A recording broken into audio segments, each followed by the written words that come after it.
Boa tarde. Estamos dando início ao segundo ciclo do Diálogos em Redes, promovido pelo Colegiado de Geografia da UNEB, Campus 5, Santo Antônio de Jesus. O tema do ciclo é Educação Popular, Movimentos Sociais e Redes Educativas. E da atividade de hoje, Educação do Campo, Experiências e Resistências, ok? Então, antes de apresentar e passar a palavra aos convidados, a professora Lídia Barreto vai nos dar um recadinho.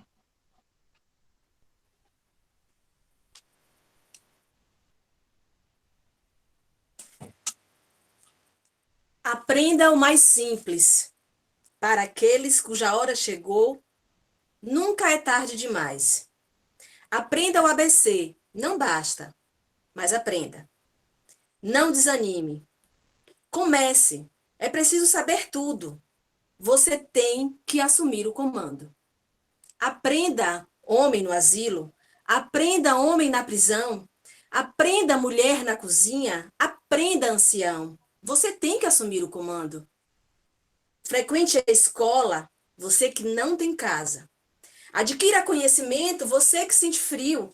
Você que tem fome, agarre o livro. Ele é uma arma. Você tem que assumir o comando. Não se envergonhe de perguntar, camarada. Não se deixe convencer. Veja com os seus olhos. O que não sabe por conta própria, não sabe. Verifique a conta. É você quem vai pagar. Ponha o dedo sobre cada item. Pergunte, o que é isso? Você tem que assumir o comando. E se o mundo ficar pesado, eu vou pedir emprestado a palavra poesia. E se o mundo emburrecer, eu vou rezar para chover a palavra sabedoria. Se o mundo andar para trás, vou escrever num cartaz a palavra rebeldia. Se a gente desanimar, eu vou colher no pomar a palavra teimosia. Se acontecer, afinal, de entrar em nosso quintal a palavra tirania, pegue o tambor e o ganzá. Vamos para a rua gritar a palavra utopia. Elogio do aprendizado, de Bertold Brecht, e Samba da Utopia, de Jonathan Silva. Era esse o recado.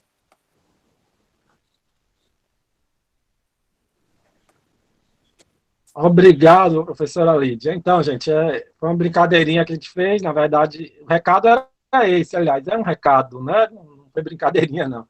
Queríamos agradecer a professora Lídia Barreto e agradecê-la porque foi ela a principal intermediadora dos contatos com os palestrantes desta atividade e de algumas outras que vamos ter em seguida. Inclusive, vamos ter uma na qual ela participará, além de dizendo poesia, como sobre a questão da arte e educação popular. Lídia é professora da área de artes e foi, inclusive, coordenadora do Tempo Escola, Tempo Comunidade, do curso de Educação do Campo que a UNEB ofereceu no município de Itaberaba. Ok?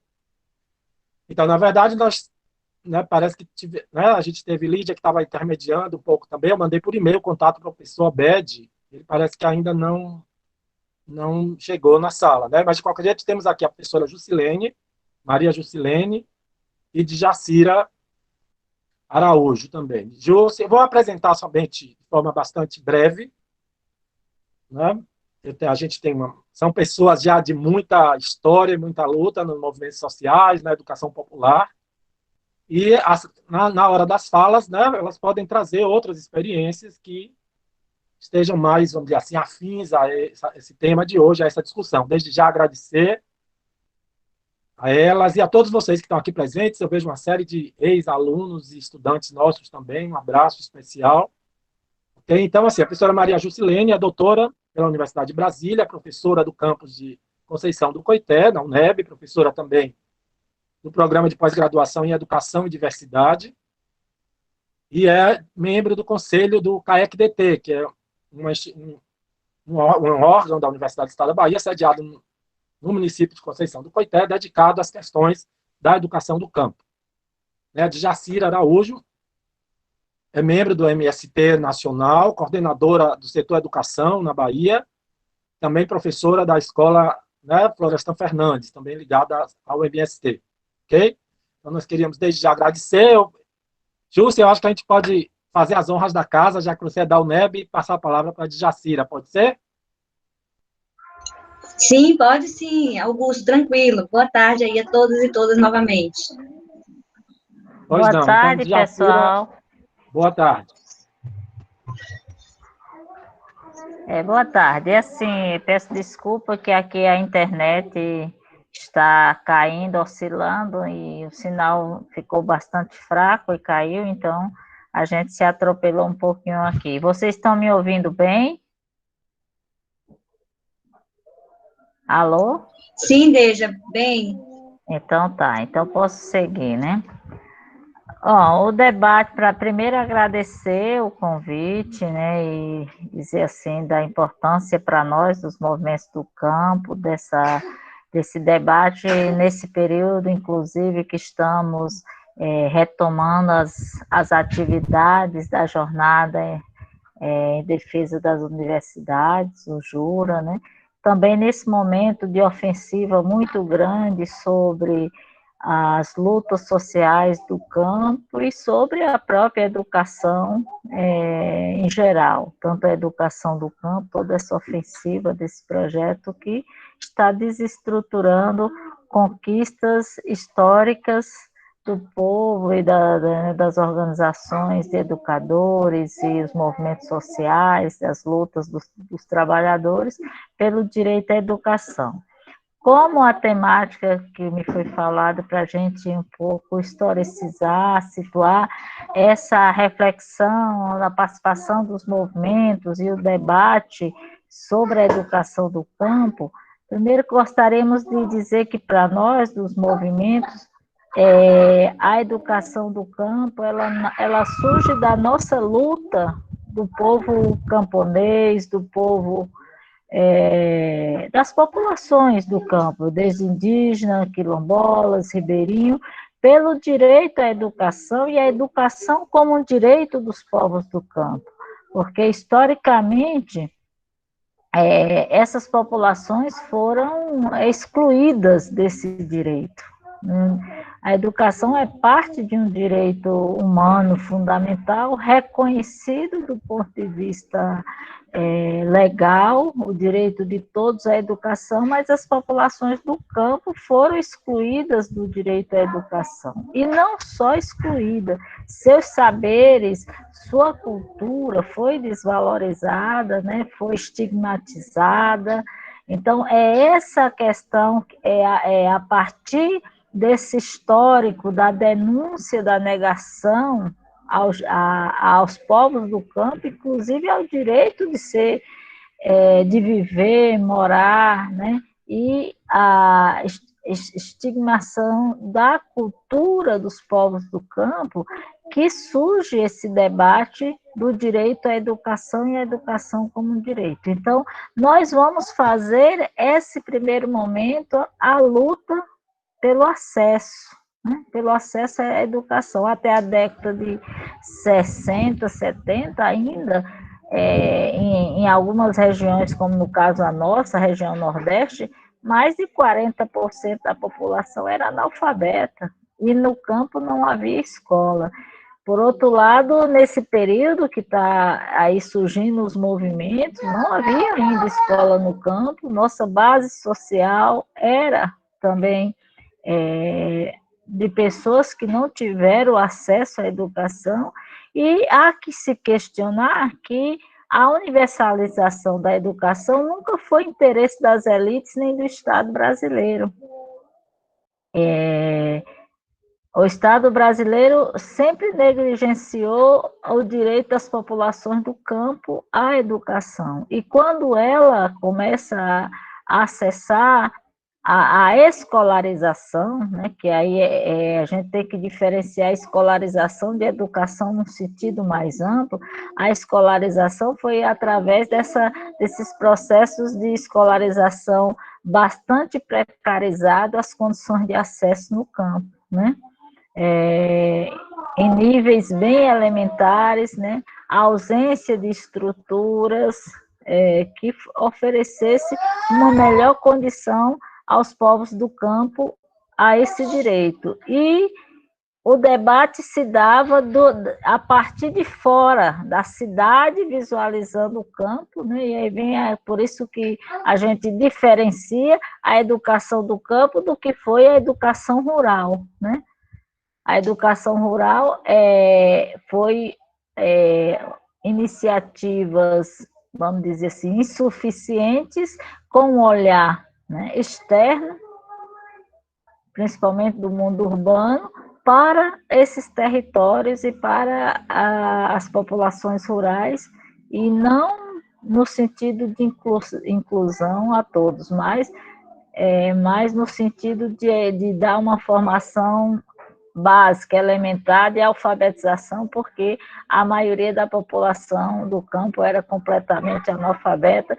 Isso colocava o Brasil, né, no cenário mundial, em um retrato muito feio, né, com uma população tão grande no campo e completamente analfabeta.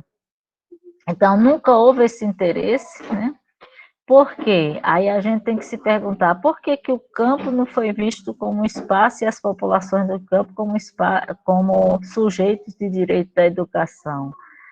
A visão das elites agrárias, né, que historicamente dominam esse país, né, mesmo hoje com o país urbanizado, mas em aliança com esse setor agrário, se nós pegarmos o nosso desenvolvimento rural, né, o nosso desenvolvimento social, a questão hoje da agricultura, do agronegócio. Então, essa visão dessas elites e do Estado brasileiro é de que as populações do campo não necessitam conhecimentos técnicos, porque eles têm uma visão cada vez mais de um campo sem gente, de um processo de produção único, simplificado em larga escala do monocultivo.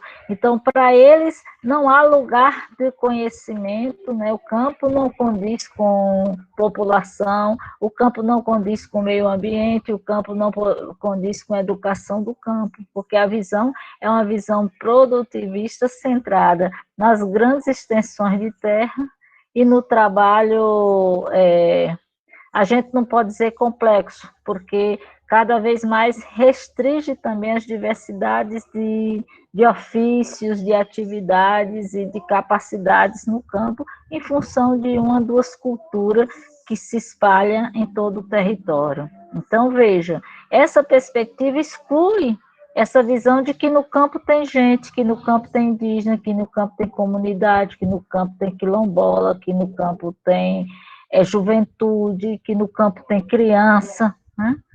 Então, essa é a questão para a gente analisar os grandes desafios de pensar o campo nessa relação da educação, mas também em relação, eu sempre coloco que às vezes quando a gente traça esse debate da educação do campo, a gente não pode perder de vista a relação campo-cidade, porque ainda me parece que mesmo na academia, aqui fazendo uma crítica a partir dos movimentos, mesmo na academia, assim, aqui é uma coisa, vamos dizer, quase como uma política compensatória. Não, aquele grupo que mexe com a educação do campo, mas não vê a relação que é um projeto social de sociedade em que campo e cidade estão integrados, né? Estão integrados. A forma de desenvolvimento da cidade, ela também é um reflexo, né, da forma de ocupação do território agrário e das exclusões históricas dos povos do campo. E, nessa perspectiva, repensar, inclusive, nesse momento, o papel do campo e o papel da educação, que hoje, cada vez mais, né, além da educação do campo, e aqui eu falo a educação, as universidades, o sistema público de educação está sendo praticamente desmontado. Então, para retomando também assim esse processo desse debate histórico para nós, primeiro assim, a partir dos movimentos a gente tinha uma perspectiva de discutir que o desenvolvimento da reforma agrária do campo inclui a educação. inclui o direito, né, o acesso ao conhecimento técnico, ao conhecimento científico, e a produção de novos conhecimentos que ajude a desenvolver um projeto de agricultura, um projeto de reforma agrária sustentável e condizente com as condições de produzir alimentos saudáveis e para toda a sociedade brasileira. E para isso é fundamental o investimento também na educação. Então, e quando, a partir do MST, a gente começa a discutir essa questão da educação, por que ela vai ampliando? Por que a partir do movimento, vamos ampliando o olhar para a educação, de compreender que não é só os sem terra que estavam negados desses direitos. Não era só os camponeses, os indígenas, os quilombolas, os ribeirinhos, as populações rurais que estão negadas desse direito.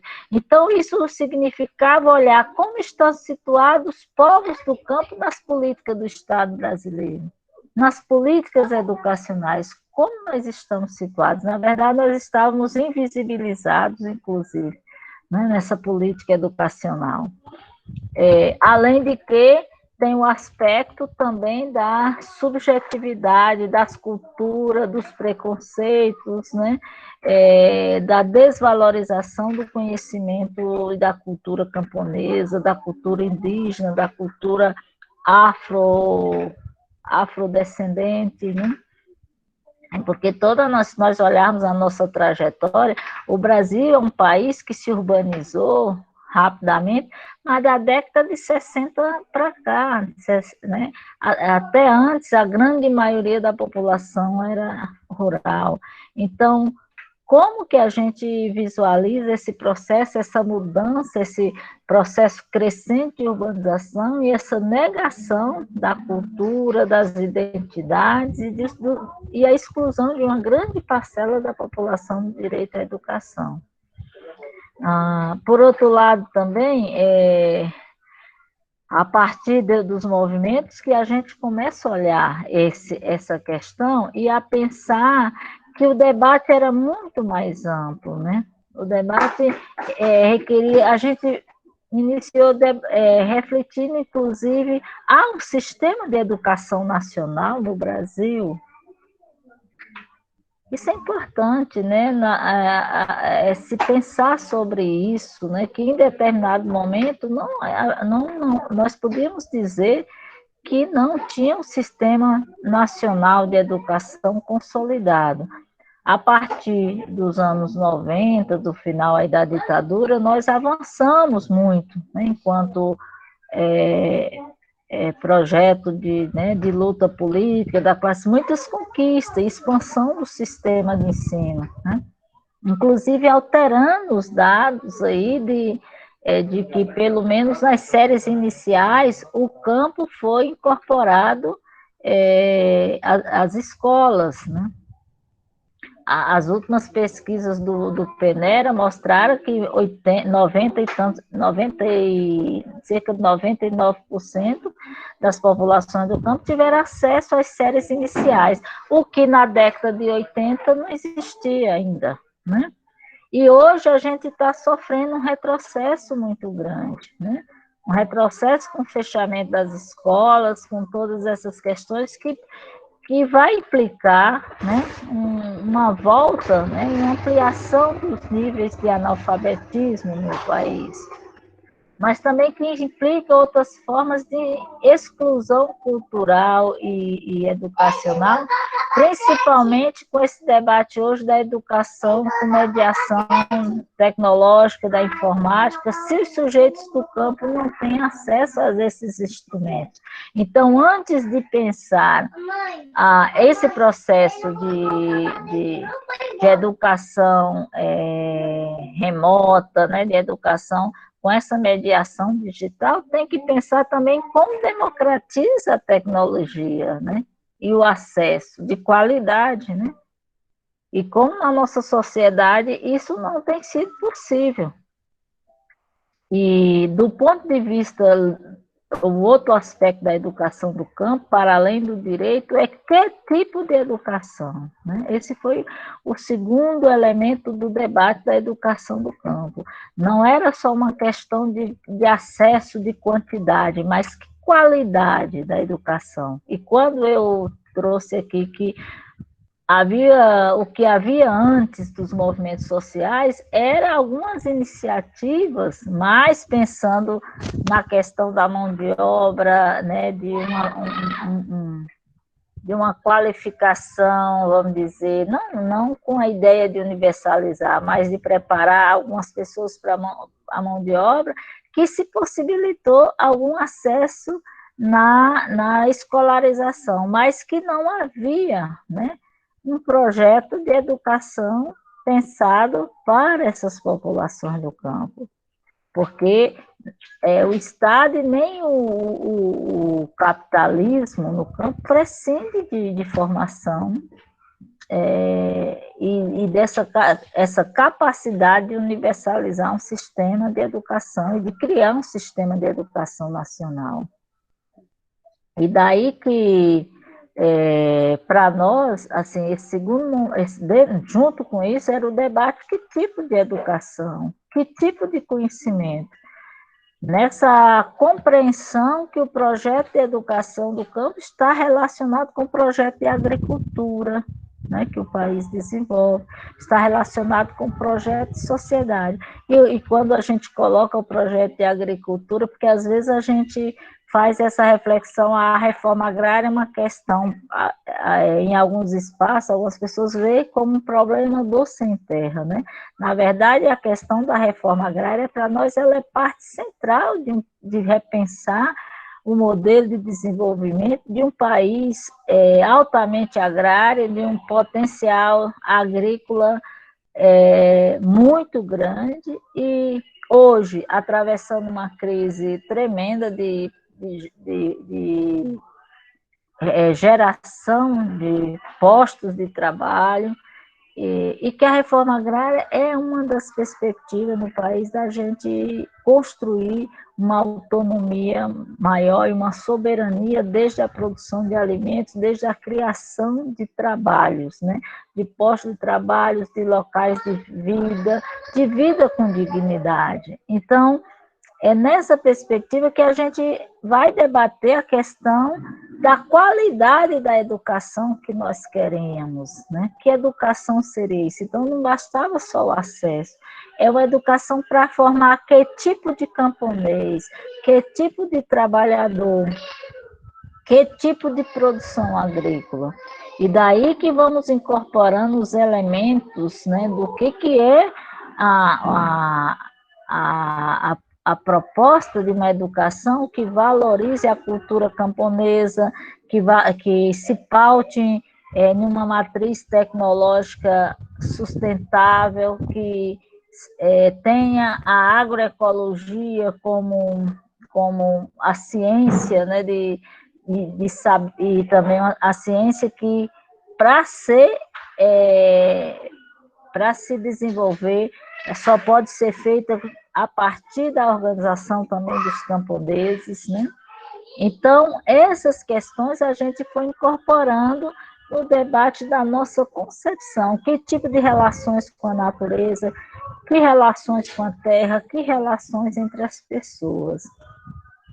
E a partir desses diálogos, né, é que nós, então, vamos construindo essa concepção da educação do campo, bebendo nessa fonte aí da cultura camponesa, nas próprias experiências de luta e de organização dos movimentos do campo, na teorias pedagógica, histórico-crítica, e lembrando aqui também nas teorias freirianas, no pensamento freiriano, que é quem primeiro, né, estabelecemos o diálogo desde a necessidade dos projetos do MST, dos movimentos do campo, de alfabetizar os camponeses, de alfabetizar a base social dos movimentos, e certamente a partir disso também fomos, né, no encontro de Paulo Freire, da pedagogia do oprimido, que vai nos ajudar a refletir qual é o papel desse sujeito, né, desses movimentos, desse sujeito político, do sem terra, nessa construção de um projeto de campo, de um projeto de educação, né? Então, esse é um segundo elemento que a gente, né, traz, que é o debate da qualidade da educação. E nessa questão da qualidade, que educação não é só o acesso, não é só a política pública, porque muitas vezes a educação do campo é confundida só com uma política pública. Que educação queremos, quais as especificidades do campo, né?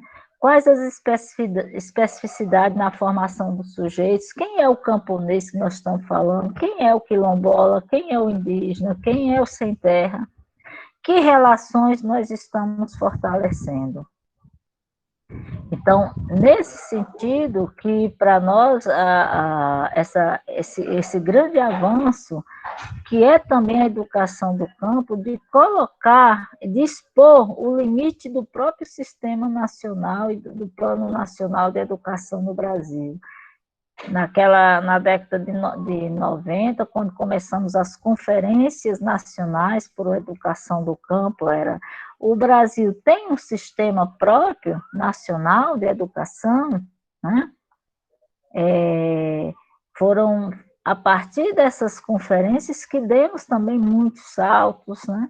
A partir da luta do movimento que instituiu várias políticas importantes para estabelecer esse direito, inclusive o Pronera, né?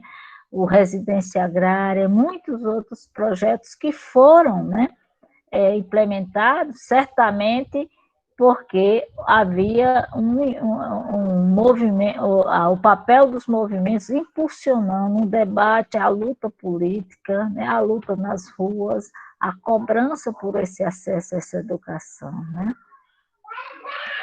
E daí, assim, é importante a gente pensar hoje em que os movimentos sociais aportaram na proposta da educação do campo. Então, primeiro é que os movimentos articulam e aportam que o projeto da educação do campo ele está relacionado ao projeto de campo, ao projeto de agricultura, ao projeto de reforma agrária, à cultura dos povos do campo, né? E também aporta nas reflexões sobre que conhecimento, que linguagens, que sistema de valores devem se expressar nos currículos pedagógicos das escolas do campo, né, em determinados processos educativos.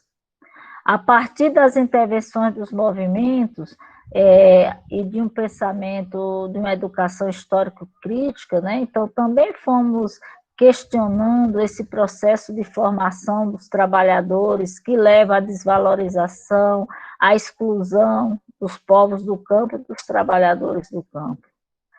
E o papel da educação no desenvolvimento dos territórios, né? No desenvolvimento, e aqui pensar um desenvolvimento para além do desenvolvimento que o capitalismo aponta, o da propriedade privada da terra, da monocultura e da exploração do trabalho dos homens e das mulheres. Então, como que a educação do campo pode e deve ser um instrumento uma ferramenta, aliás, que ajude na superação desses processos. E daí que a afirmação da agroecologia, né, cultivar a agroecologia como uma ciência, né, dos camponeses, e também essa defesa de que a ciência tem que ser independente do capital, que elas não podem ser manipuladas em função dos interesses do agronegócio, né, porque é toda uma manipulação genética, toda uma manipulação das patentes, das sementes, né, que são enfrentadas pelos movimentos. Na verdade, são conhecimentos científicos produzidos pelos trabalhadores, apropriados pelo capital e manipulado. E, infelizmente, os nossos sistemas oficiais de educação reproduzem esse tipo de formação. Quando a gente, muitas vezes, em determinados momentos, e aqui retomando, Tivemos que travar esse diálogo sobre o currículo de um curso de agronomia, por exemplo, né, dentro de uma universidade, quais as disciplinas, quais conteúdos, por que que o agronegócio é a disciplina básica dos cursos de agronomia de algumas universidades, por que que a agroecologia não entra, né? Por que que as instituições do Estado fortalecem as pesquisas de acordo com os interesses da grande agricultura do agronegócio e não tem pesquisa para potencializar a produção dos camponeses. Então, isso tudo é parte do debate, inclusive de que linhas de pesquisa são importantes, são necessárias nesse debate de um projeto sustentável de agricultura que corresponda também um processo de reeducação dos povos do campo na relação com a agricultura, com a natureza, com o meio ambiente, né, na relação entre as pessoas. E creio que, a partir dos movimentos, principalmente os movimentos da Via Campesina, grandes contribuições históricas têm sido dadas no sentido dessa elaboração, que hoje se comprova mais uma vez, né, infelizmente, no momento de colapso de um sistema altamente destruidor, de um modelo de produção altamente destruidor da natureza, né, do meio ambiente, altamente concentrador de renda, de riqueza, de terra, que se mostra em crise e impactando, né, em um processo de destruição de vidas, seja vidas humanas, seja vidas, né, da própria diversidade, da biodiversidade, da nossa natureza, né? Então, essas são questões que estão colocadas no nosso debate da educação do campo. Né? Como que nós construímos uma perspectiva de desenvolvimento em que a educação do campo ajude a fortalecer essa sociedade sustentável, né? Justa, porque tenho dito hoje, aí é uma reflexão minha pessoal, que diante dessa grave crise que muitos estudiosos estão dizendo como crise civilizatória e de esgotamento, né, desse modelo de civilização que foi adotado, o que vem depois disso, né? Então, para a gente seguir acreditando no futuro, né? Como que nós podemos, né, seguir nos responsabilizando e como a educação e o conhecimento, aqui lembrando Paulo Freire, ele sirva para as pessoas ajudar a sociedade a resolver seus problemas e as pessoas a serem sujeitos históricos, sujeitos políticos. Então, essa é uma questão urgente para nós, né, nesse momento, e reafirmando aqui esse vínculo indissolúvel entre um projeto de educação do campo, o projeto de reforma agrária e um projeto de sociedade, né, que possa ser sustentável, né, numa perspectiva de sustentabilidade social, ambiental, política, né? Então, esses são desafios que estão postos para a educação do campo num momento de muita ofensiva e de muitos retrocessos. Fico por aqui e me coloco depois à disposição se precisamos abrir algum debate. Ok, muito obrigado, Jacira. E eu gostaria de passar imediatamente a palavra à professora Maria Jusilene, professora da UNEB, nós da UNEB conhecemos como Jussi. Professor Augusto, só um momento. Pois não. Tem uma pergunta aqui, deixa eu só subir aqui que o pessoal falou. Tem uma pergunta a Jacira, que o pessoal falou que eu acabei de... Só um momento.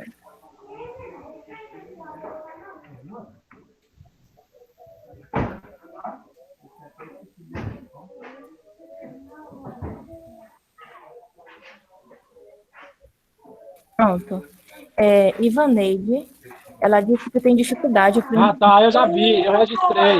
Então a gente vai deixar para o final. Ah, pronto, tudo bem então. Lécia, viu? Mas eu adianto, Jacira, é porque a Ivaneide já interviu no site que ela gostaria de entender melhor a diferença entre a educação do campo e rural. Mas aí a gente deixa para depois da fala de Jússi. Eu anotei aqui, para retomar, tá bom? Então, Jússi, com a palavra. Então, boa tarde a todas e todas, aí mais uma vez, né? Quero iniciar agradecendo o convite para participar dessa roda de conversa aqui, desses diálogos, né, sobre a educação do campo, experiência e resistência. Cumprimentar a companheira Dejacira, que me antecedeu, né, e a companheira Lídia, que também participou já desse diálogo, trazendo os seus saberes, o seu conhecimento de arte, e que no campo da educação a gente considera como mística, né, a gente chama de mística. E eu digo companheiros e quero justificar, né? No âmbito da educação do campo, esse tratamento de companheiros, né? De companheiro e companheira, vai nesse sentido do trabalho coletivo, que eu vou abordar um pouco mais tarde, né? Vai nesse sentido do estar junto. Então, nós, especialmente nós duas, né? Nós três, Dejacira e Lídia, nós compomos o coletivo de educação do campo da Universidade do Estado da Bahia, né? Mais precisamente agora de 2015 para cá, no âmbito dos trabalhos que o Centro Acadêmico de Educação do Campo e Desenvolvimento Territorial realiza, né?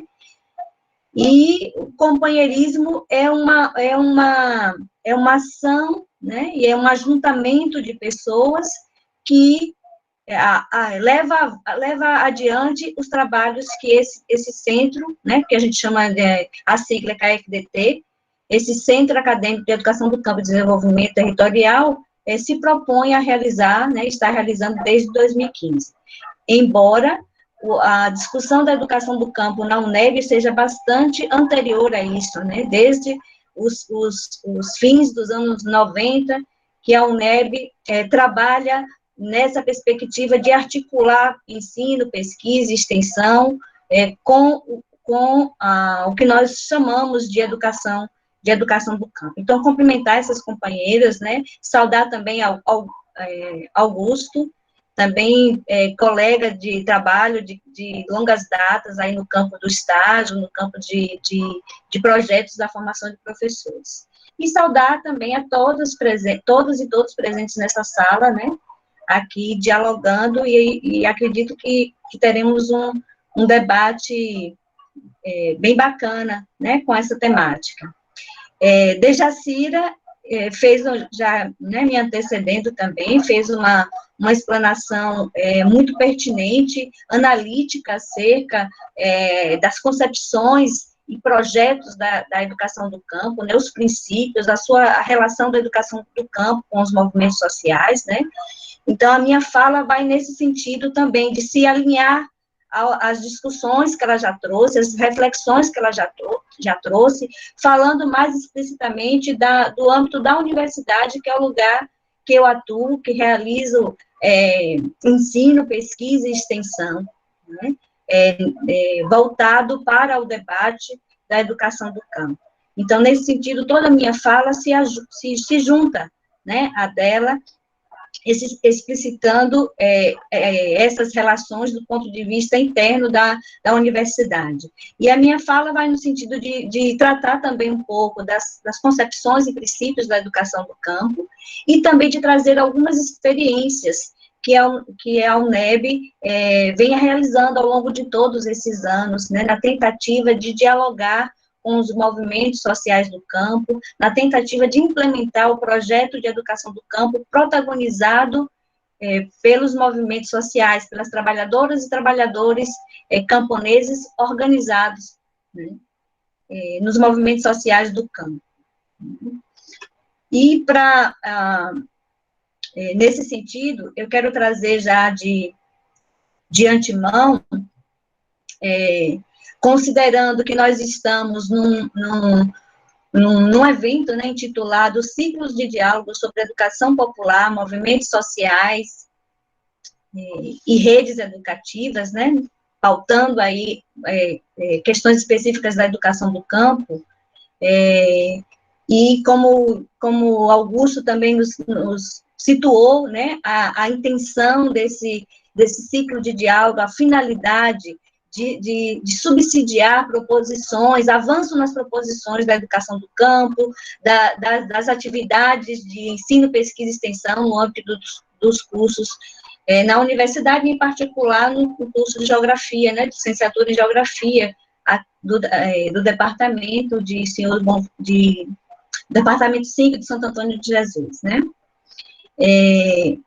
Então, quero fazer link, né, com algumas falas de Dejacira relacionada ao cenário atual que nós estamos vivendo no país, né, que eu estou chamando de cenário devastador, né, e por que devastador? Né? A exemplo das quase 140 mil vidas perdidas nesse contexto de pandemia da Covid, é um cenário devastador. As nossas florestas queimando, né, o bioma do Cerrado queimando, é um cenário devastador. Né? A fome aumentando largamente, né? O Brasil retornando ao mapa da fome, né, ocupar o lugar, né, no mapa da fome, é um cenário devastador. A negação e o desvalor da ciência, né, é um cenário devastador que nós estamos vivenciando, né? Preconceitos e discriminação de toda a ordem, né?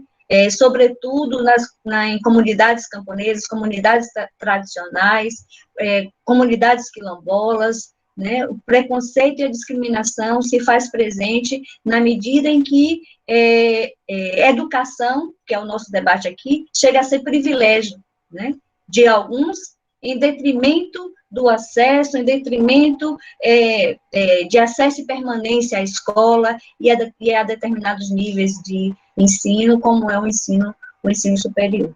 Então, faço link com a fala de Jacira nesse sentido, e quero dizer que não poderíamos deixar de tratar desse assunto aqui, de trazer essas cenas, né, devastadoras que estão aí circundando, presentes no nosso cotidiano, no nosso dia a dia, porque a educação do campo, ela se inicia como um movimento social, né, protagonizado pelos movimentos sociais, né, e se refere, está respaldada, né, na reflexão crítica, na denúncia, né, de cenas devastadoras como essa. Então, quando Dejacira afirma que a educação do campo, ela emerge com esse propósito de articular a educação, reforma agrária e sociedade, é preciso que as reflexões em volta da educação do campo, do projeto de educação do campo, estejam atendidas com as coisas, as situações que ocorrem na vida cotidiana, no dia a dia das pessoas, na realidade concreta das pessoas. Então, nesse sentido, a pertinência de fazermos referência a essas cenas devastadoras a que eu me referi, né? Articular a vida concreta, as situações concretas de vida que a população brasileira vive, né?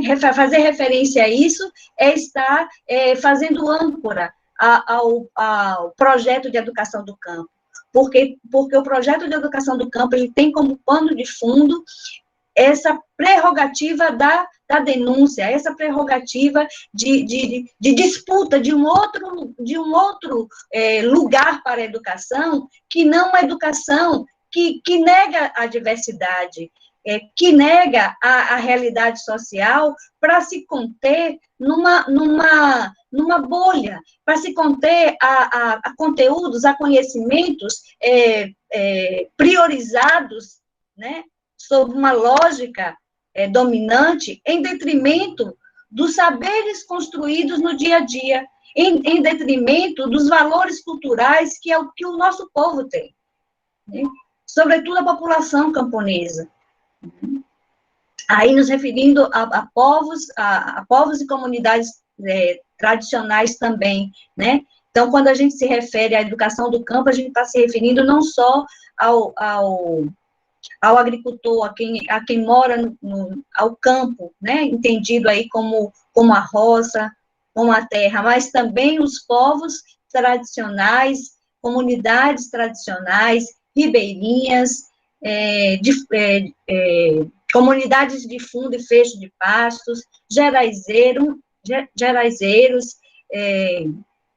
os povos da floresta, os povos de terreiro. Então, são muitas comunidades, são muitas populações que a gente denomina, que a gente entende como pessoas, populações que vivem e produzem a vida no campo. E portanto, né, o projeto de educação faz link, né, faz relação com as demandas de toda essa diversidade de culturas, de costumes, de formas de vida que temos, né, nesse cenário. Isso nos remete ainda à compreensão de que se o projeto de educação do campo ele disputa uma concepção de educação, e essa concepção de educação, ela se dá por observar a negação, né, de conhecimentos da escolaridade aos povos campesinos, né, aos povos do campo. Então, assim como a educação do campo, ela emerge dessa busca de entrelaçar não só a educação, mas também um projeto de campo, um projeto de sociedade e um projeto de educação. É o entrelace dessas três dimensões, como muito bem Dejacira se referiu. Não podemos pensar a educação dissociada desses demais elementos, né? A prerrogativa do projeto de educação do campo é o entendimento de que é o entendimento de totalidade do pensar os processos educativos. Nesse sentido, a vida das pessoas, a forma como a vida é produzida, faz todo um sentido e se faz elementar, né, nas propostas de educação do campo. Porque, ainda porque a educação do campo pressupõe relações de campo, de educação e de política pública, ou seja, campo no sentido da vida, das formas de produção, na forma do território onde vive e se relacionam, né, as pessoas, né, o projeto de educação de formação aí colocado, e a política pública que deve subsidiar o trabalho nesse projeto de educação. Então, essa tríade aí, ela é fundamental. E a educação do campo, ela demarca uma diferença efetiva em outros projetos de educação. Qual o projeto? Esse projeto que a gente conhece, está acostumado a lidar, que é um projeto de educação disciplinar, né, hierárquico em relação à vida, que dissocia a vida do conhecimento científico, que dissocia o pensamento da ação, né, que dissocia a realidade concreta das pessoas das formas de aprender, né? Então, aí eu quero apontar uma compreensão de educação de campo, né, que vai contra isso que eu estava me referindo, né, e dizer que assim se apresenta dois projetos, né. Esse projeto de educação do campo, né, respaldado na luta dos movimentos sociais, né, na pauta, nas demandas dos movimentos sociais, e esse projeto existente, né, hegemônico, colocado aí, que é esse projeto, que eu me referi a um projeto que compreende o conhecimento puramente como transmissão, né, retomando, ou fazendo referência a Paulo Freire, né, quem já teve a oportunidade de ler a pedagogia do oprimido, onde ele faz a diferença, onde ele apresenta o projeto de educação hegemônico, dominante, como a educação bancária, aquela que se dá pela transferência do conhecimento, dos saberes, das verdades para outra que nada tem a oferecer, apenas a receber, né? Então, ele apresenta esse projeto, que é a educação bancária, e apresenta o projeto dialógico, né, a pedagogia da pergunta, como o projeto de subsídio, o projeto que se vincula ao fortalecimento do oprimido para a saída da condição de oprimido. Então, fazendo referência aí nós identificamos duas propostas distintas, né? A de educação do campo e a educação dominante, e o projeto de educação dominante existente, que é o que se delineia características pelas quais alguns pesquisadores têm chamado de educação rural, né? A educação rural é aquela que está lá para, né, que chegou para as pessoas, diferentemente da educação do campo demandada pelos sujeitos do campo, e naquele lugar, né, que é bem no início, né, a professora Roseli Caldarte tem vários artigos nesse sentido, definindo educação do campo, aquela educação do e no campo. Então, é aquela demandada pelas pessoas.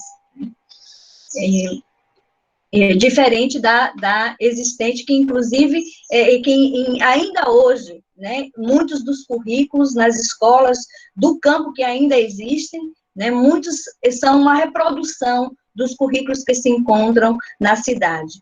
Mas aqui não queremos fortalecer a dicotomia entre campo e cidade, mas dizer que o campo ele tem uma peculiaridade, os povos campesinos têm uma peculiaridade, têm uma realidade concreta, têm uma cultura, têm uma especificidade humana de existir, e a educação não pode estar distante disso, né? Então, nesse sentido, a demarcação da diferença, e aqui tentando contribuir com a compreensão do que é o projeto de educação do campo, do que é a educação no campo. Então, ainda no sentido de ampliar essa compreensão de educação do campo, né, a educação do campo, ela parte do princípio de que todo ser humano é produtor de conhecimento. Todas as pessoas têm conhecimento, têm o que dizer, têm o que ensinar, fazem a história. Então, nesse sentido, isso contraria, né, a educação apenas como uma relação de transferência de quem sabe para quem não sabe. Mas a educação do campo assume o princípio da horizontalidade entre ensinar e aprender. O conhecimento e os valores dos sujeitos, eles têm, na educação do campo, eles têm um sentido, né? Eles são a própria materialidade do processo educativo. Esse é um diferencial na educação do campo, né? E como não há não há neutralidade na ação humana, né? A ação humana não é neutra, todo esse que fazer, todo o fato de se assumir o projeto de educação do campo, compreendendo que é esse projeto de diálogo com as pessoas, de articulação entre educação e realidade concreta, por entender isso não se dá, esse entendimento não deve se dar de forma gratuita, mas entendendo que são processos que vêm fortalecer as lutas, sociais, né? Porque se estamos numa sociedade de preconceito, discriminatória, onde a desigualdade avança cada vez mais, a injustiça social avança cada vez mais, deve ser compromisso da educação se desenvolver contrariamente a esse aspecto, a essa situação. E a educação do campo, ela pode subsidiar essa proposição diferente de compreender a educação, de compreender a ciência, o lugar da ciência nos processos formativos de um modo geral, e sobretudo dentro da escola, né? Sobretudo na formação de nossas crianças, de nossos jovens e também dos nossos adultos, né? E aí né, de posse dessas reflexões, né, e dessas pontuações sobre a concepção de educação do campo, quais são os princípios, né, que norteiam o projeto da educação do campo, é importante indagarmos que se então nos propomos a desenvolver um projeto de educação, né, ou atividades, né, formativas, processos educativos, com essas pessoas, né, com populações camponesas, com comunidades tradicionais, com povos tradicionais, se a nossa intenção é essa, né, então é preciso aprofundarmos a compreensão dos projetos que estão pautados para a educação, né, e nos definirmos, né, sobre que projeto, que contribuição, né, nós podemos estar tecendo com esses povos, com essas comunidades, né? E aqui eu quero voltar para o curso de geografia de forma mais específica, porque há uma intenção nossa aqui de fazer essa articulação com as demandas, né, da universidade, sobretudo aquelas relacionadas com a curricularização da extensão. Nesse sentido, é preciso a gente perguntar, né, bom, se temos esse espaço, né, essa demanda de atuar para além dos muros da escola, né, do muro da universidade, né, se estão nos demandando que os processos formativos nos cursos de licenciatura, eles se definam, eles compreendam os projetos de educação em disputa para pensar atividades de intervenção, pensar projetos de pesquisa, né? Então, se assim né, é preciso compreender que projeto de educação é esse, né? O que é o projeto de educação, quais são suas concepções, quais são os seus princípios, né? Então, para pensarmos em coerência, né, com esse projeto, para agirmos, né, intencionalmente em favor de proposições formativas que qualifiquem ainda mais o debate, que estejam a serviço das pessoas, né, que estejam para contribuir com a luta social, sobretudo aquelas de trabalhadoras e trabalhadores camponeses, organizados, né? Então, no ponto de vista da minha compreensão e das ações que a gente vem debatendo, vem fazendo no âmbito da educação do campo, essas prerrogativas têm que estar muito claras para que sejam pensadas. Então, quero dizer que a curricularização da extensão, entendo que seja um espaço, né, institucional que oportuniza, que possibilita pensarmos proposições pedagógicas, né, não só para a escola regular, aquela que nós conhecemos, né, no âmbito da cidade, mas também em outros espaços educativos, né? Nesse sentido, eu gostaria de provocar, né, aqui, se assim que articulações são necessárias fazer? Quais são os espaços que nós temos no âmbito aí da região de Santo Antônio de Jesus, né? Quais são os espaços que podemos atuar, né, tendo em vista o cumprimento dessa curricularização, né? Se a gente tem essa prerrogativa, né, essa condição de formação, que são 10% da carga horária do curso, dos cursos, né, vou me referir aos cursos de licenciatura, são 10% da carga horária total do curso de licenciatura, que nós temos para planejar, para programar ações que estejam para além do âmbito da universidade, né? E aí eu quero entender que isso é uma proposição de diálogo com o entorno da universidade, né, com as comunidades que ocupam também o território da universidade. Então, é preciso perguntar que articulações poderemos fazer, né? Que diálogos internos podemos fazer, internos, assim, dentro da universidade, porque eu considero que é importante também nos fortalecermos enquanto departamento, enquanto curso, né? Para avançarmos em proposições formativas. E esse nosso fortalecimento, né, do meu ponto de vista, diz respeito a articulações internas também, não só internas com outras instituições, mas também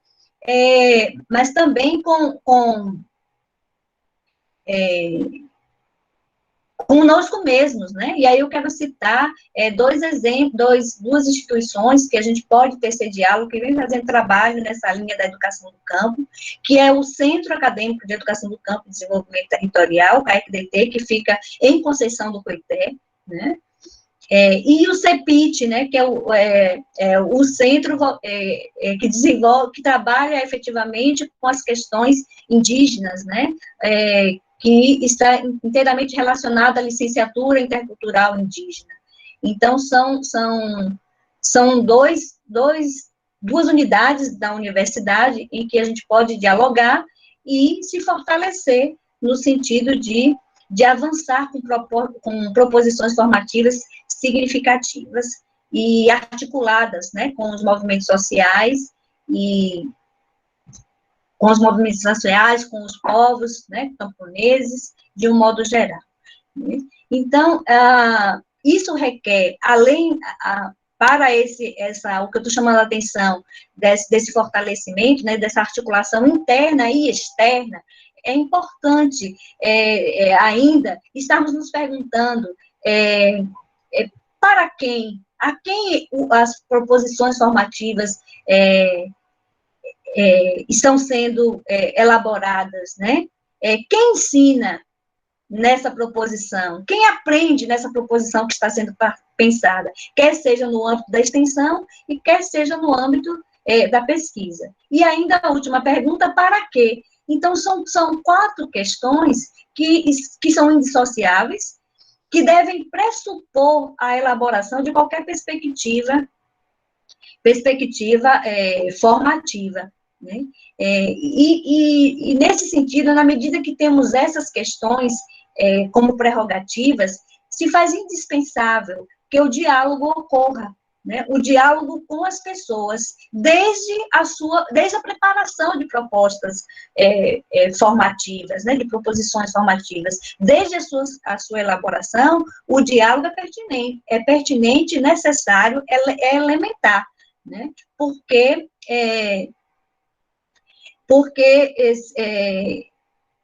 fugirmos, né, da proposta de um projeto que se apresenta de cima para baixo, né, verticalizado, né, de um para o outro, mas o diálogo vai subsidiar as relações horizontais entre as pessoas envolvidas, entre o projeto que está sendo pensado e as pessoas envolvidas nesse projeto de formação. Né? Então, isso é entender a extensão universitária e outros projetos que se queira realizar como comunicação, né, na perspectiva freiriana, projetos que anunciam, né, e como anúncio, né, na perspectiva de comunicar, de dialogar, pressupõe autonomia, pressupõe a ação do sujeito, né, efetivo, como protagonista daquilo que está sendo feito. E aí eu quero chamar a atenção que isso, tanto para quem está fazendo no âmbito da universidade, né, quanto para quem está participando. Então, é um protagonismo horizontal, de ambas as partes. Né? Então, isso é fundamental, né? E já caminhando um pouco para finalizar, eu vou pontuar agora algumas experiências, né, que nós realizamos aí, e para a gente debater desafios e possibilidades que se apresentam para essas experiências que eu vou citar, né? A primeira delas, realizada há um tempo atrás, em 1999, isso foi quando eu cheguei, um pouco depois de estar no Departamento de Educação Campus 10, onde eu já atuei por um pouco mais de 20 anos, né? E eu atuei como professora de estágio curricular supervisionado. E nós tivemos uma experiência ímpar naquele momento, desenvolvendo um projeto de estágio para 2 cursos, que foi Letras e Pedagogia. Então, a comissão de estágio, na época, né, se reuniu, elaborou um projeto, buscando articular os projetos de estágio dos estudantes de letras e de pedagogia, isso em áreas de assentamento de reforma agrária. Né? Foi uma experiência riquíssima de trabalhar com a leitura, com a escrita, envolvendo o território de assentamento, né? Foi o assentamento 4045, no extremo sul da Bahia. Então, uma experiência riquíssima que envolveu as mais diversas leituras, né? E nessas leituras, o trabalho com a pesquisa, o ensino, a aprendizagem, um projeto que caracterizou pesquisa e extensão e articulou também o ensino, né? Nós tivemos ainda no departamento, entre 2006 e 2010, o curso de magistério da terra, o magistério não é do domínio da universidade, mas em parceria com escolas da educação básica, da escola de ensino médio, né, no município de Teixeira de Freitas, nós conseguimos ofertar, coordenar, digamos assim, o magistério da terra. Tivemos também o curso de pedagogia da terra e letras da terra também nesse período. E esses projetos, eu estou me referindo a eles porque foram projetos que estabeleceram uma estreita relação com movimentos sociais, sobretudo o MST, né? O Movimento dos Trabalhadores Rurais Sem Terra, porque participaram efetivamente da elaboração do projeto, né? Coordenado aí, essa articulação coordenada, na época, pela Pró-Reitoria de Extensão, né? Então, que fez essa mediação, e os movimentos sociais participaram efetivamente do projeto de curso, da elaboração e da realização do curso, com uma coordenação colegiada, tendo a participação efetiva dos movimentos sociais e também da universidade. Atualmente, né, de 2015 para cá, nós temos a feira, né, eu chamo de feira agroecológica, mas ele tem nomes diferentes nos departamentos de Teixeira de Freitas, no Campus 1, né, aí coordenado pelo CAEC-DT, e também no departamento de Ireci. E Guanambi, são 4 departamentos que realizam a feira agroecológica, que é um diálogo efetivo com as comunidades camponesas que produzem o alimento livre, né, de agrotóxico.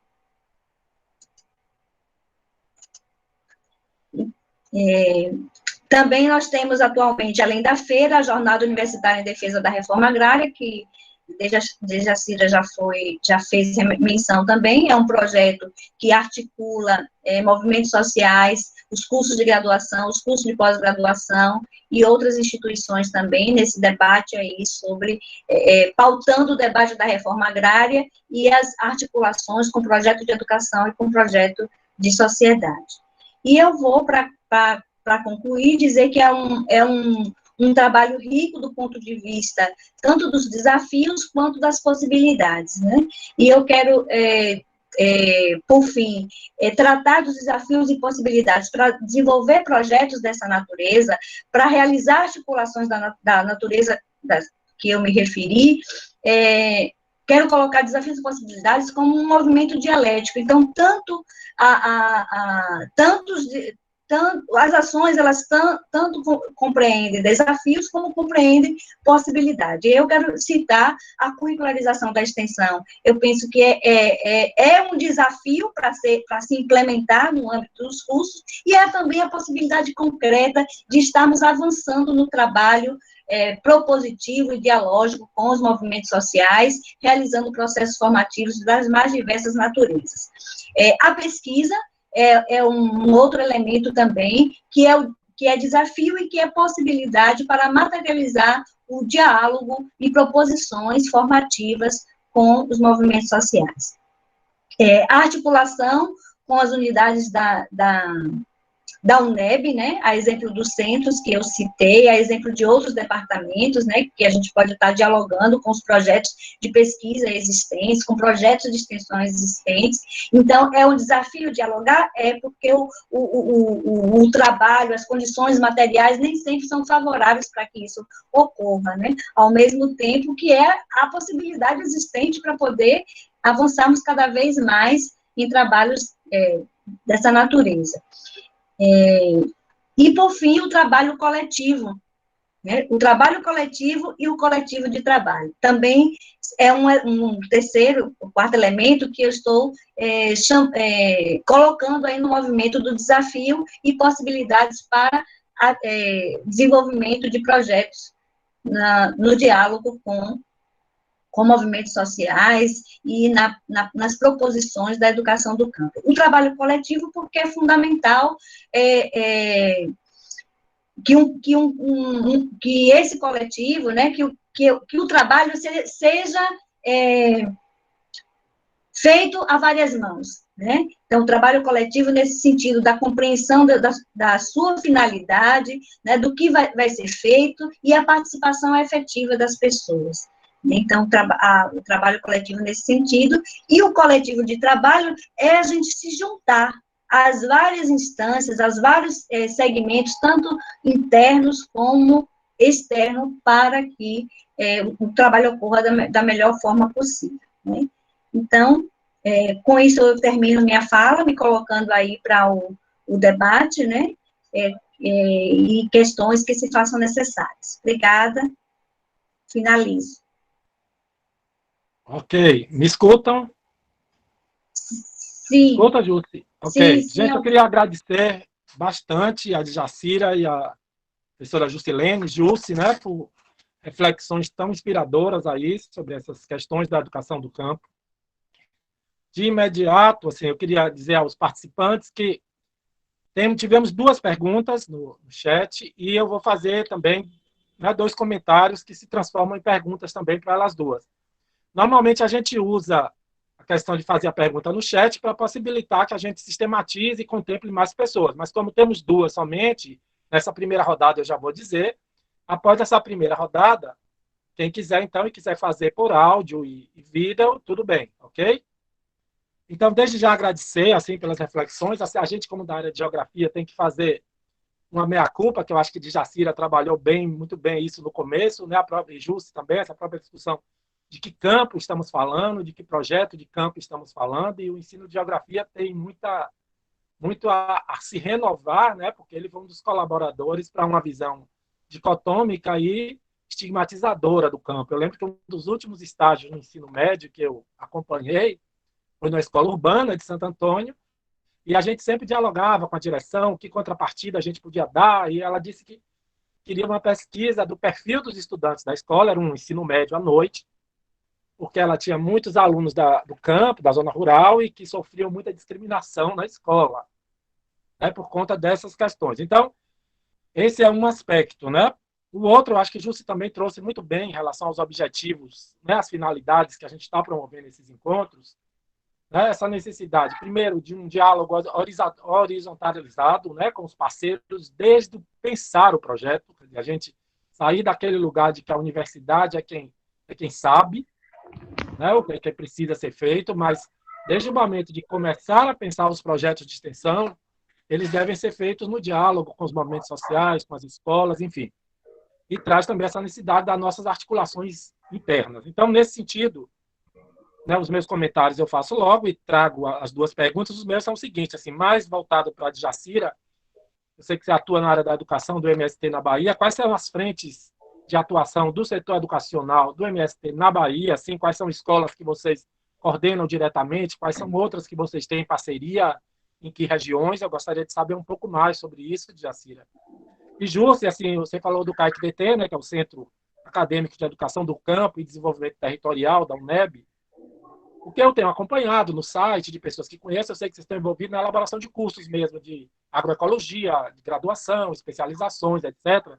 Mas se vocês já estão colocando na pauta a possibilidade, como um centro que reúne várias pessoas que já atuam nisso, não só de abrir perspectivas extensionistas para os estudantes, mas de estabelecer parcerias com determinados cursos, sei lá, perto tem geografia de Serrinha, temos geografia em Santo Antônio, e em outros lugares mesmo, para que vocês, de certa forma, também nos deem algum suporte, dialoguem conosco nesses possíveis projetos. Né? Queria também justificar, dar os presentes, que o professor Obed, né, a indicação que o líder nos deu, foi porque é uma escola até do Baixo Sul da Bahia, mais próxima de nós, de Santo Antônio. É uma escola agrotécnica que trabalha com a perspectiva da agroecologia, que foi tão bem enfatizada por Djacira. Então, da Jússi, né, o meu comentário mais um pouco, né, entre as linhas de atuação do CAIC-DT, se é possível pensar, então, sendo mais objetivo, assim, uma espécie de diálogo com esse campo que se abre com a curricularização da extensão na UNEB, ok? Da Djacira, mais a questão do setor da educação do MST na Bahia, as escolas, etc., e as universidades que têm tido parceria. E as duas perguntas que estavam no chat, uma eu acho que Jússi já trabalhou um pouco, mas vocês podem também retomar. Ivaneide, né, disse que gostaria de compreender melhor essa diferença entre a educação do campo e rural. E o Everton Bispo nos trouxe assim, qual seria a distinção mesmo, se há distinção entre a educação do campo e a educação no campo. Né? Eu acho que Jússi falou um pouco aí disso aí. Tá bom? Então vamos ouvi-las, né, a Djacira e a Jússi, nesse primeiro momento, e depois outras pessoas que queiram se pronunciar podem fazê-lo pelo chat ou poderão fazer pelo áudio também. Ok? Então, retomando aqui as questões, né? A primeira, eu acredito que já falei um pouco, mas vou voltar aqui a refletir, que é essa implicação, o que foi o ruralismo educacional, né, no Brasil. Primeiro, da exclusão completa, né, os processos de educação, aí nós temos que perpassar a história da educação no país, né, a exclusão dos povos negros, né, não poderia acessar a escola, a exclusão dos povos indígenas, e a falta de estrutura educacional no campo. Então, os altos índices de analfabetismo, e a partir da luta política, inclusive na década de 60, 50, 60, sabemos que houve todo um movimento também de educação de base, do ciclo cultural, inclusive capitaneado aí pelos pioneiros da educação, que começa a colocar o debate da educação enquanto projeto de desenvolvimento da sociedade. E isso exigia minimamente uma resposta aos altos níveis de analfabetismo no país, que era, sobretudo, a exclusão das populações do campo. Então, a diferença básica é que, nesse sentido, depois, quando a política é institucionalizada, né, aí tem que se reportar o que foi os processos de alfabetização antes da ditadura militar, as tentativas, né, inclusive encabeçada por Paulo Freire, o que foi o Mobral e o que foi a educação rural. A educação rural como uma proposta de... a diferença básica é que essa é uma concepção altamente alheia aos sujeitos do campo, né? É a cidade pensando medidas paliativas, né? Um processo de educação elementar, muito, vamos dizer, uma educação pobre para os camponeses, né? No sentido mais de ensinar a ler, escrever e alfabetizar. Então, e era uma concepção de educação pensada de fora para o território, sujeitos que nada tinham a ver nessa relação com a cidade, pensada nos gabinetes, né, do Estado, né, na institucionalidade, né. A diferença é que a educação do campo, ela nasce da luta dos povos do campo pelo direito à educação, né. Os povos em movimento, é constante as ocupações nas prefeituras, no INCRA, no PRONERA, né, as pautas, a incidência, inclusive, também em fazer educação, mesmo que não reconhecida, né? Ao fazer um assentamento, um acampamento, e os sem terra criar uma escola, mesmo que ela não seja juridicamente reconhecida, mas lá estava a escola, né? Lá estava o professor alfabetizando, ensinando e lutando para que essa escola fosse reconhecida. Então, os processos de educação, as primeiras escolinhas, os barracos improvisados para essa criançada que vai para o campo com as famílias sem terra, né? E a preocupação, o que fazer com as crianças, e como seguir alfabetizando, e o que fazer com os adultos também, que estão entrando nas áreas de reforma agrária, que não sabia assinar o nome para fazer uma ata no assentamento, para pegar um documento. Era essa a realidade. O que fazer com o nosso povo? O direito básico das mulheres era o documento, né? O registro das pessoas. As pessoas não tinham registro. Então, a luta pela reforma agrária, a luta pela educação, ela caminha junto, não é separado, né? Esse processo, ter o acesso à terra também nos instigava a ter acesso, necessitava acessar também outros direitos. E essa é uma das questões que vai colocar o protagonismo dos sujeitos oprimidos, né, nessa luta pelo direito.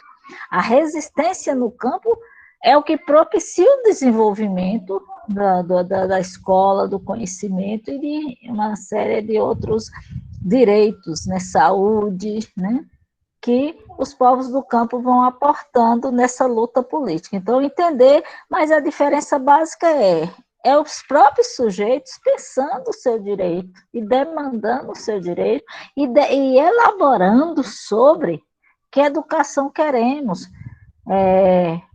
Quando o Ministério da Reforma Agrária, o agronegócio faz uma cartilha e manda para ser distribuída nas secretarias municipais, e que o sem terra e que as populações do campo dizem, nós vamos queimar, porque isso aqui é um incentivo a uma produção com agrotóxico, né? É uma valorização de um projeto de agricultura que exclui, que concentra a terra, e não que democratiza o acesso à terra, que acaba com a biodiversidade. Então, nós vamos queimar esse material. Isso não é educação do campo. É uma diferença de quando vinham os pacotes curriculares, né, os projetos, os livros, a partir do universo urbano que pensava sobre isso. Então,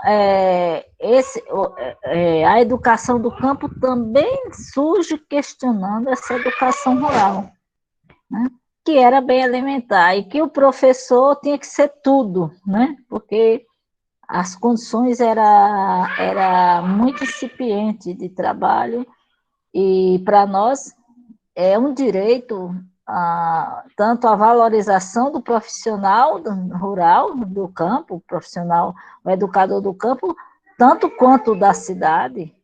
É um direito dos povos do campo, a estrutura é digna de escolarização, tanto quanto outros povos da cidade. Então, é importante colocar isso, porque nós não estamos lutando por uma educação pobre para pobre, né, que é o que oferece. Geralmente, quando vem, muitas vezes, institucionalizada a política, não, a educação com mediação tecnológica distante, lá faz uma salinha lá e põe alguma coisa para chegar a isso. Não, nós queremos educação como direito, nós temos o mesmo direito, né? Os povos do campo têm o mesmo direito à escolarização, ajustada às especificidades, né?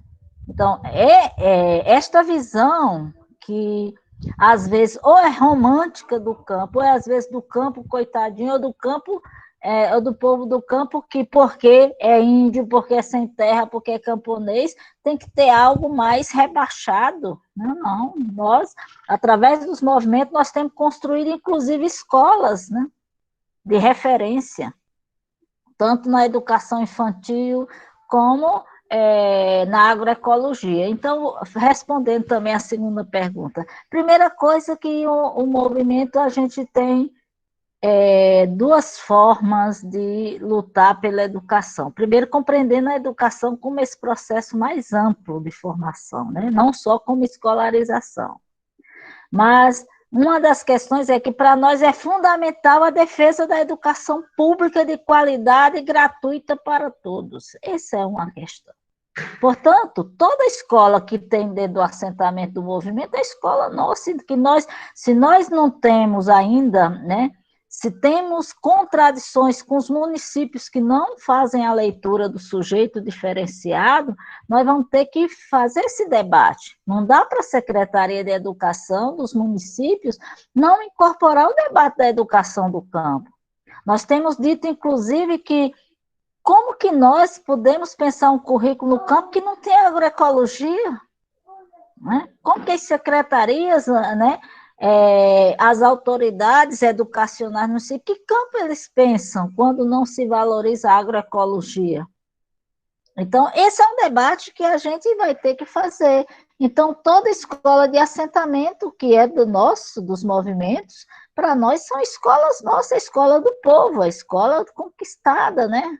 Através da luta pela terra, através da resistência dessas famílias. A nossa forma de atuação, a nossa forma de inserção é isso, estar junto, construindo esse processo com nossos parceiros, né? E nessa perspectiva de compreender que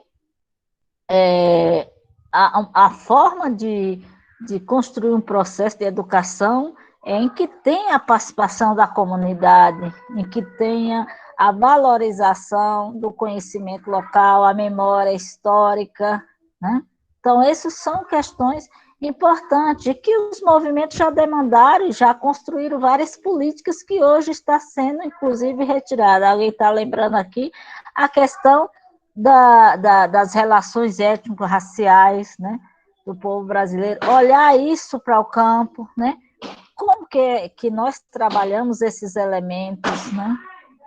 E essa é uma coisa. Do ponto de vista, nós compreendemos que a educação no campo tem que se dar em todos os níveis, né? Uma das carências maiores é a juventude, a falta da universidade, né? A descentralização, a falta de descentralização, que hoje já avançou muito, mas em algumas regiões do país, a distância, né, dos povos do campo da universidade dos povos do campo exclui, né, a juventude desse acesso. E muitas vezes a juventude vai para a cidade e não volta mais. Então, também tem essas questões. Por isso, para nós, é fundamental a universidade no campo. E a grande conquista nossa foi o PRONERA, né? O Programa Nacional de Educação na Reforma Agrária, né? E que esse programa mostrou, Juscelene trouxe aqui vários exemplos, né? Nós hoje tivemos uma geração de jovens que se formaram, que hoje são mestres, né, graduados, que estão atuando nessas escolas do campo, que estão atuando nas cooperativas que tem nos assentamentos, como técnicos, como agrônomos, né, como professores, e foram formados por essa política em parceria com a universidade pública. Foram mais de 100 projetos né, executados com as universidades em todo o Brasil, nas diversas áreas do conhecimento, né? E hoje a nossa preocupação é a falta dessa política significa que essa juventude atual pode vir a ter as mesmas dificuldades que tiveram os nossos, né, a nossa geração anterior. Então, são retrocessos que estão em curso na política brasileira que os movimentos precisam seguir defendendo. E do ponto de vista de que escolas, então, isso e uma outra coisa são as escolas, que a rede de escolas de educação que o movimento tem, vamos dizer assim, que ela não seja pública, ela não tem essa função da escolarização. Pode fazer escolarização, mas as nossas escolas de formação política e ideológica, como nós chamamos, são várias escolas, ou de formação específica na agroecologia, né? E que muitas vezes são escolas que elas não têm elas não estão institucionalizadas, mas elas também fazem agroecologia. Portanto, a forma de funcionar o setor de educação é essa, é a luta pela educação pública. E, nesse sentido, um dos grandes aportes, Juscelino falava do que é fazer educação do campo. E do que é fazer educação do campo também, eu quero recordar aqui um dos princípios, um dos elementos que foi trazido para a gente em uma reflexão com Luiz Carlos Freitas, onde ele dizia, a gente tem que conceber a educação como relação social, como relação humana. Educação não é só conteúdo, né? Não é só disciplina, educação é relação social. E aí, o que é que quer dizer com isso? Educação, a relação social que é estabelecida na forma escola, na forma que se exerce a educação, ela também ensina, ela também é pedagógica.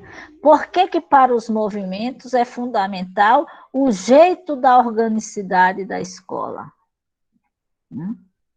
Que muitas vezes esse é um elemento formativo que ele não é valorizado e que para nós, na questão da prática, da integração, dos tempos, escolas, da forma, né, das vivências, das sociabilidades, dos comportamentos, dos valores, né, principalmente num tempo hoje de sociedade cada vez mais individualista, né, e que as pessoas não pensam, né, na coletividade. Por que que para nós a organicidade, na luta dos movimentos, elas foram um elemento formador, transformador, um elemento da criação e um elemento da superação. E para nós isso é conteúdo que deve estar na escola, nas relações da escola. A importância de ter o setor dos professores organizado, a importância de ter a juventude estudantil organizada, os sem terrinha, desde a ciranda infantil, sem terrinha organizado. Então, são esses processos, aprendizados históricos de construção de uma vivência que ela também é formativa, que ela também é educativa, né? E são elementos para além do conteúdo, para além da pesquisa, para além da ciência, para além de compreender a educação com essa perspectiva mais ampla do que apenas escolarização.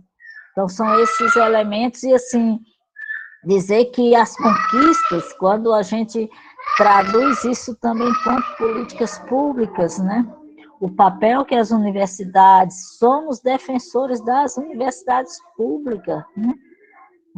Os movimentos, e queremos aportar também nas universidades públicas, estando lá, sendo parte integrante. Por isso, para nós, é uma grande conquista o CAEC-DT, aqui colocado, para além de um programa, é uma institucionalização de uma política que enxerga o sujeito do campo.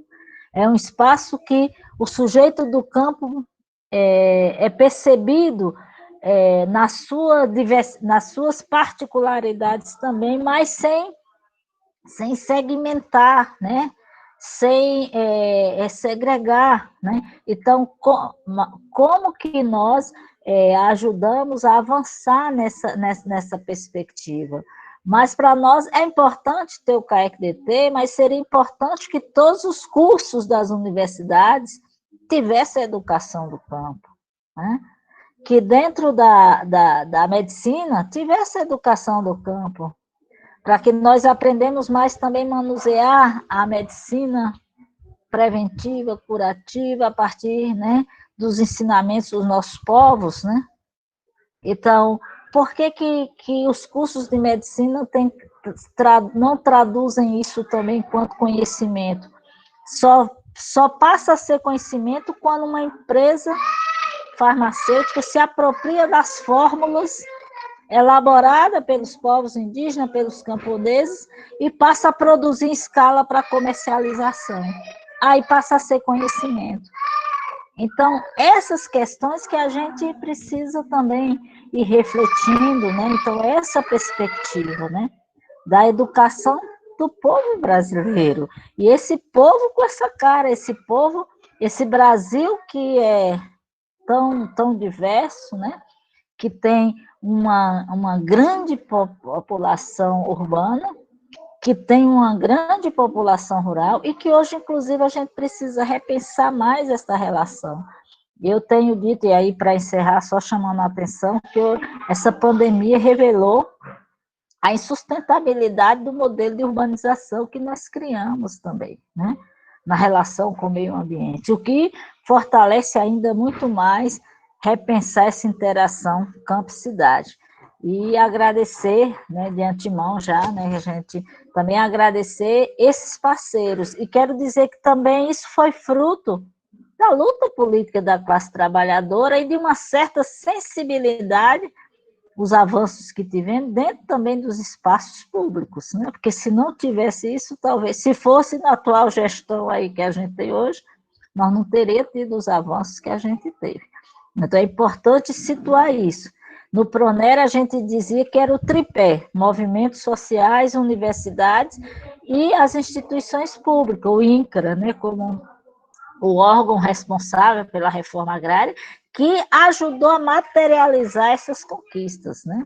É claro que foi impulsionado pela pressão social dos movimentos, mas se não tivesse os parceiros, a capacitação, as universidades dando a formação, trazendo, cumprindo uma função social no campo, né?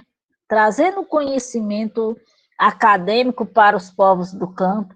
Se não tivesse essa perspectiva dentro da instituição pública, nós não teríamos avançado. E o lamentável, principalmente para as futuras gerações nossas, é que o quadro tem sido de desarticulação dessas políticas, né? Fico por aqui. Jússi. Oi, estou aqui.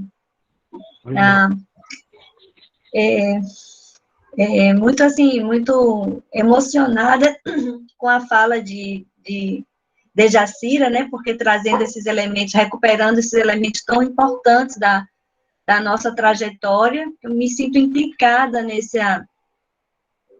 dentro da universidade, né, nos trabalhos que a gente desenvolveu. E aí eu quero dizer, assim, que eu me sinto muito envaidecida por pertencer à Universidade do Estado da Bahia, porque ela tem ela sempre carregou consigo uma intenção, né, de dialogar com os movimentos sociais, de trabalhar atenta à sociedade, às populações, né,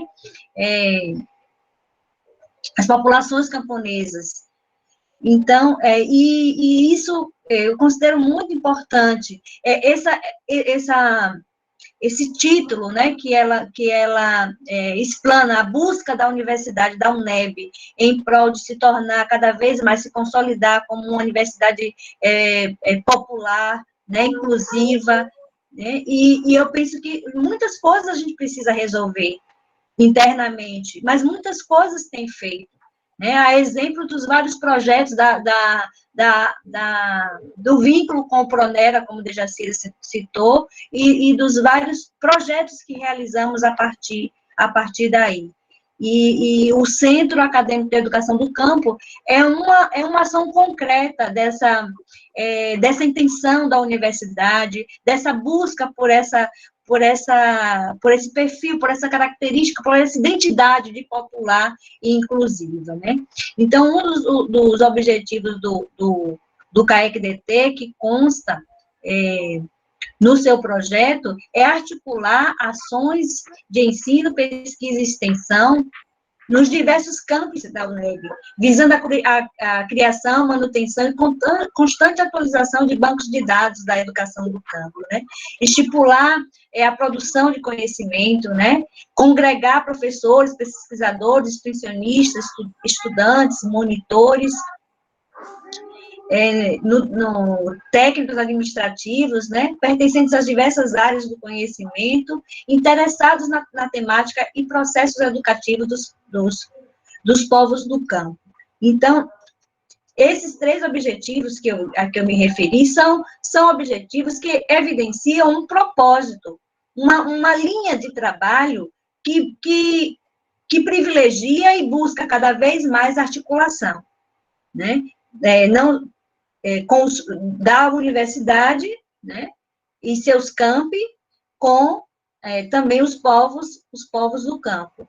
Então, situando esses objetivos, Augusto, eu quero dizer que existe essa prerrogativa no centro da gente estar cada vez mais se articulando.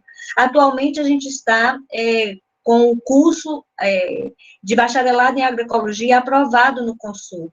Realizamos o vestibular, né? Não foi possível realizar a matrícula dos candidatos aprovados em função dessa situação da pandemia, né? Que foi bem no início do mês de março, o resultado do vestibular, então não foi possível realizar a matrícula. Mas o projeto está aprovado, né? E estamos aguardando os protocolos para poder realizar a matrícula dos candidatos aprovados, e é um curso com toda a possibilidade de dialogar com os estudantes de geografia, de Serrinha, de Santo Antônio de Jesus, porque são várias áreas, vários temas do curso da área de geografia que dialoga com a agroecologia, né? E, por conseguinte, a educação do campo.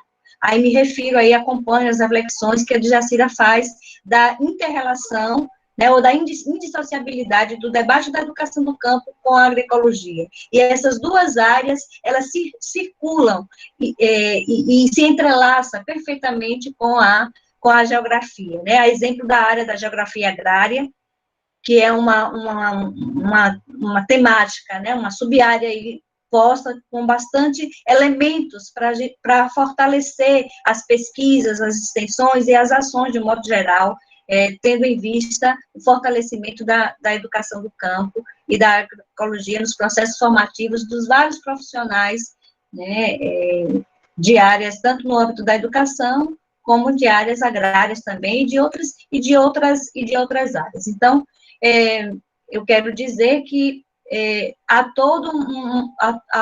são várias as possibilidades de diálogo, de estabelecermos projetos, né, dessa natureza. Então, além do curso de agroecologia, nós temos a especialização, estamos também em fase de finalização, o projeto de educação, de especialização em educação do campo, né? E é interessante que o CAEC-DT, com o grupo de articulação em educação do campo, ele atua efetivamente como o elo, né? Como articulador desses vários projetos em vários departamentos, a exemplo de Guanambi, de Teixeira de Freitas, de Irecê, de Serrinha, de Barreiras, né? A exemplo do curso de agroecologia, são 2 turmas que vão ser ofertadas no CAEC-DT, né, em parceria com o Departamento de Educação do Campus 14, em Conceição do Coité, e Irecê, e uma outra turma em Irecê. A exemplo da especialização em educação do campo, é uma turma ofertada no campus de Serrinha, no Departamento de Educação de Serrinha, e no Departamento de Teixeira de Freitas. Então, só para situar como nós temos esse trabalho articulado e articulado com os vários departamentos, né, uma relação estreita com os movimentos sociais e temos toda uma abertura para fortalecer e ampliar cada vez mais essas articulações. Eu acho que é isso.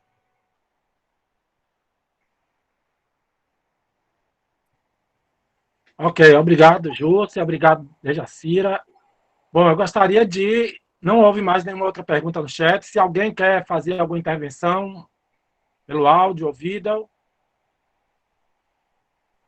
Alguém?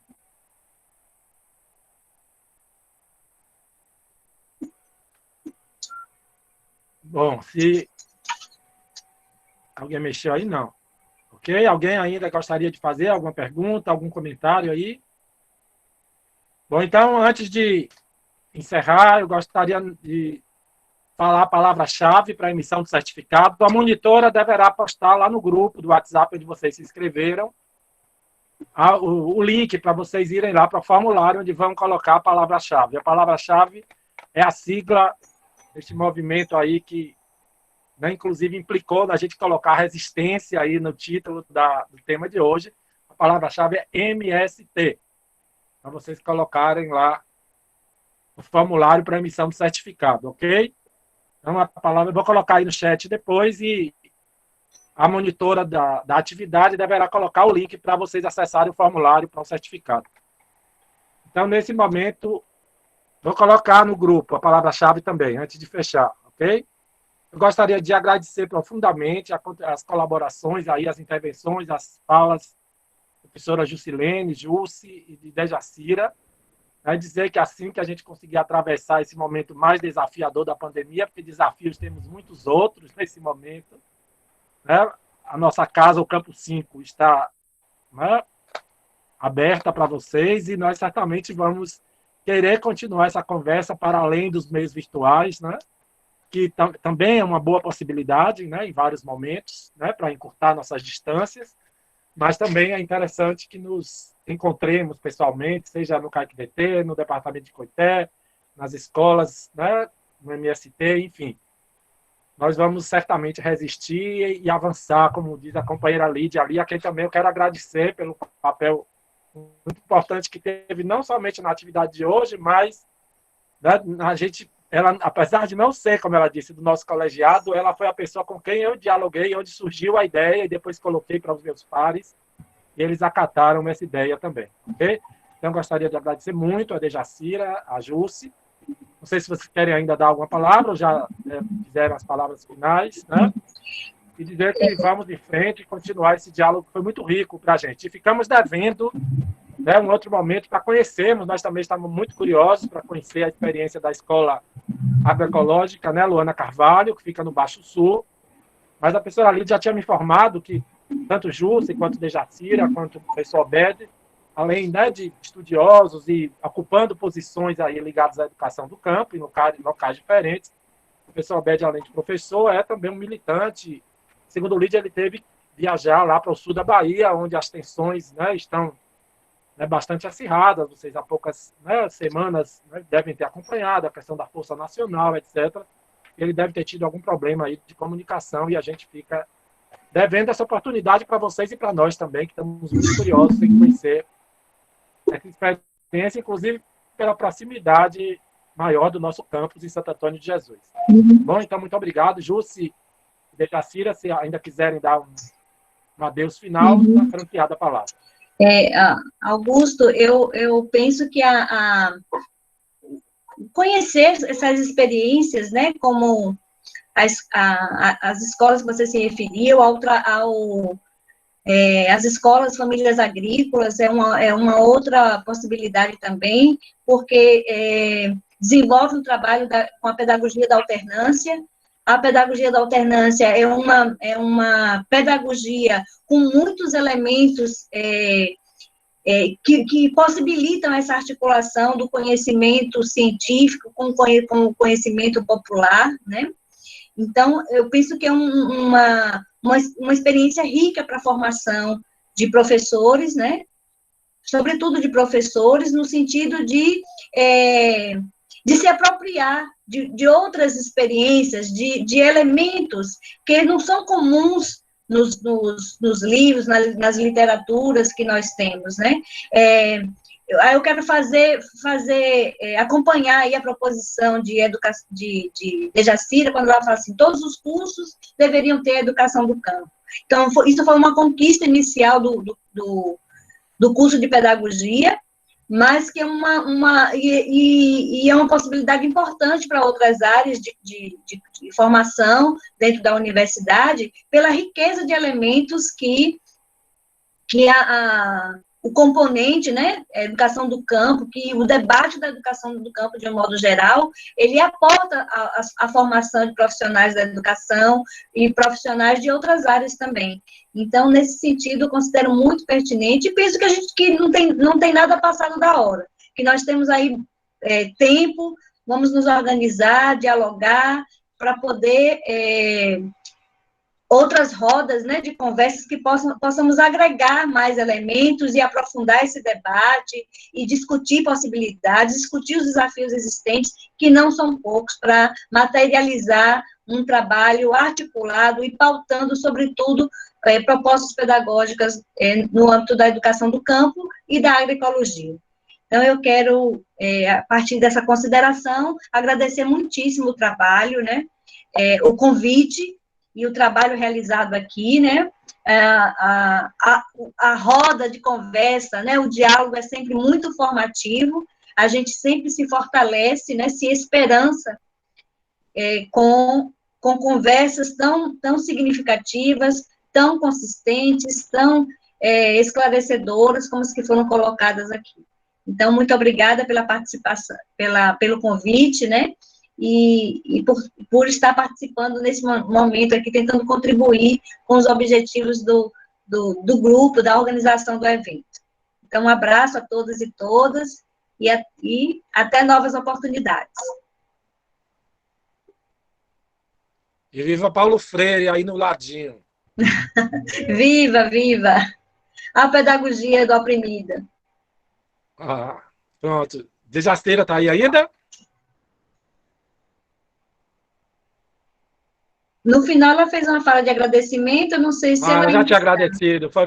Tá bom então, gente. Já está colocado o link aí, né, para vocês registrarem a palavra-chave.